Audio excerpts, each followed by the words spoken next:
जय सद्गुरुदेव। श्रीमद् भगवद गीता अध्याय 10 विभिन्न योग के कुछ प्रमुख अंश।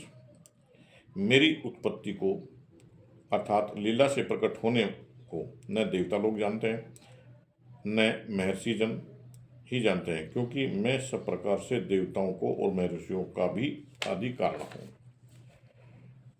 उस निरंतर मेरे ध्यान आदि में लगे हुए हैं और प्रेम पूर्वक भजने वाले भक्तों को मैं वह तत्व ज्ञान योग देता हूँ जिससे वे मुझको ही प्राप्त होते हैं। प्रभु ने कहा, अर्जुन, शुरू से लेकर अंत तक मैं ही हूँ, अर्थात इस संपूर्ण जगत को मैं अपनी योग शक्ति के अंश मात्र से धारण करके स्थित हूँ। अध्याय नंबर 11 विश्व दर्शन योग। अर्जुन ने कहा, हे प्रभु, मैं आपके अविनाशी रूप को देखना चाहता हूँ। प्रभु ने कहा, उस रूप को देखने के मैं समर्थ नहीं हूँ, अर्थात आप इस तरह मेरे रूप के दर्शन नहीं कर सकते। मैं आपको दिव्य अलौकिक चक्षु प्रदान करता हूँ, इससे तू मेरी ईश्वरीय शक्ति को देख। और फिर अर्जुन को दिव्य रूप दिखाया, अर्थात अपना दिव्य स्वरूप दिखाया। आकाश में हजारों सूर्य का वह प्रकाश, वह भी प्रभु के सामने फीका ही फीका हो। आप ही जानने योग्य परम अक्षर परमात्मा है। आप ही धर्म के रक्षक हैं, अविनाशी पुरुष हैं, ऐसा मेरा मत है। अर्जुन ने पूछा, आप वो गुरु रूप वाले कौन हैं? भगवान ने कहा, मैं लोकों का नाश करने वाला बड़ा हुआ महाकाल हूँ, जो सत असत और उनसे परे अर्थात सच्चिदानंद घन ब्रह्म है, वह आप ही हैं। भगवान ने कहा, हे अर्जुन, अनुग्रह पूर्वक मैंने अपनी योग शक्ति से के प्रभाव से परम तेज में सबका आदि और सीमा रहित विराट रूप तुझको दिखाया, जिससे तेरे अतिरिक्त किसी दूसरे ने नहीं देखा। इस प्रकार से मैं न वेद से, न दान से, न तप से ही देखा जा सकता हूँ, केवल अनन्य भक्ति से देखा जा सकता हूँ। अर्थात अर्जुन वह पहला पुरुष है जिसने दिव्य रूप देखा और किसी ने नहीं। अनन्य भक्ति क्या है? अनन्य का मतलब दूसरा नहीं, अर्थात अन्य नहीं, केवल एक भगवान है, दूसरा नहीं।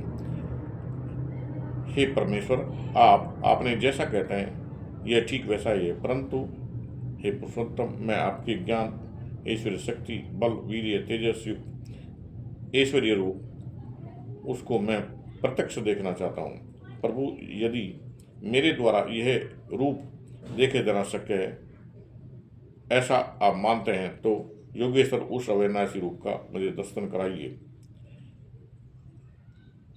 मुझको तू इन प्राकृत नेत्रों से देखने में निस्संदेह समर्थ नहीं है, इससे मैं तुझे दिव्य चक्षु प्रदान करता हूँ, इससे तू मेरी ईश्वरीय शक्ति को देख।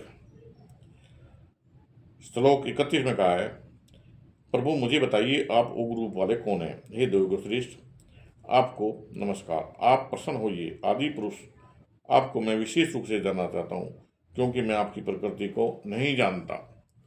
श्री भगवान बोले, मैं लोगों का नाश करने वाला बड़ा महाकाल हूँ, इस समय इन लोगों को नष्ट करने के लिए प्रवर्तमान। इसलिए जो प्रतिपक्षियों की सेना में स्थित लोग हैं, वे सब तेरे बिना भी नहीं रहेंगे। तेरे युद्ध करने पर भी इनका नाश हो जाएगा।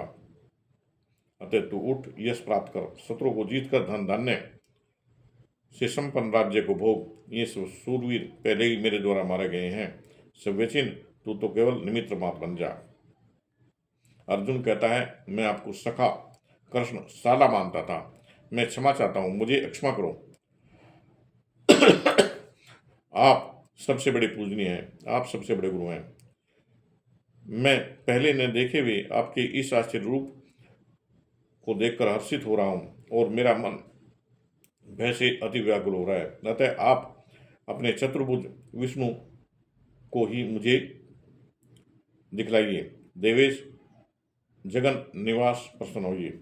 मैं वैसे ही आपको मुकुट धारण किए हुए तथा गदा चक्र हाथ में लिए देखना चाहता हूँ, इसलिए विश्वरूप सहस्र भाव वाले आप उसी चतुर्भुज से प्रकट होइए। श्री भगवान बोले, अर्जुन, मैं अपनी योग शक्ति के प्रभाव से यह मेरा तेजोमय सबका आदि और सीमा रहित विराट रूप तुझको दिखाया, जिसे तेरे अतिरिक्त पहले किसी ने नहीं देखा। अर्जुन, जब मनुष्य लोक में इस प्रकार विश्व रूप वाला मैं न वेदों में, न यज्ञ में, न धन से, न दान क्रियाओं से, न तपों से और तेरे अतिरिक्त दूसरे द्वारा देखा जा सकता हूँ। मेरे इस प्रकार के इस विकराल रूप को देखकर तुझे को व्याकुलता नहीं होनी चाहिए, मूढ़ भाव ही नहीं होना चाहिए। तू भयरही तो प्रियुक्त मन वाला होकर मेरे इस शंख चक्र गदा युक्त रूप को देख। जिस प्रकार तुमने मुझे देखा है, इस प्रकार चतुर्भुज वाला मैं न वेदों में, न तप से, न दान से और न यज्ञ से ही देखा जा सकता हूँ। जय सद्गुरुदेव।